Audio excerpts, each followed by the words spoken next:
Daniil Medvedev found himself at the center of controversy during his Italian Open match against local favorite Lorenzo Musetti. The Russian star endured relentless boos from the passionate home crowd, which reached a boiling point in the second set when Medvedev, visibly frustrated, attempted to silence the spectators.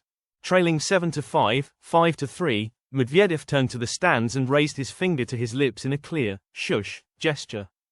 He then began turning to different sections of the stadium, making eye contact with fans while the boos only grew louder. The umpire stepped in, trying to diffuse the growing tension by calling for calm. Medvedev even addressed the crowd in Italian, saying, "Quiet, please," but his appeal fell on deaf ears. A spectator shouted something back in Italian, further aggravating the situation. Medvedev repeated his silencing gesture as the atmosphere remained hostile. Despite the drama, Medvedev managed to hold serve and reduce the deficit to 5-4. However, just as the match was heating up, rain began falling heavily on the court in Rome.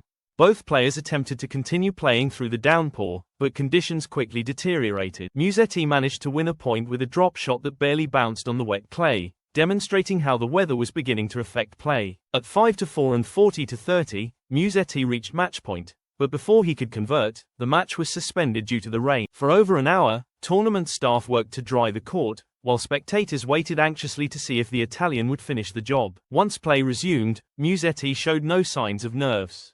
He won an intense 13-shot rally to clinch the match with a 7-5, 6-4 victory, knocking out the world number 11. The win secured Musetti a place in the quarterfinals, where he will face the winner of the match between Alexander Zverev and Arthur Fils, which was also delayed by rain. Medvedev's tense exchange with the crowd mirrored the behavior of fellow Russian player Diana Schneider, who earlier that day was jeered by fans during her loss to Italy's Jasmine Paolini.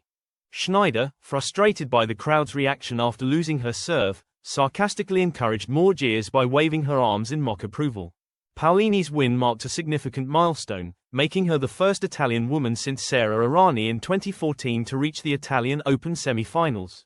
She overcame Schneider in a gritty three-set battle, 6-7, 6-4, 6-2.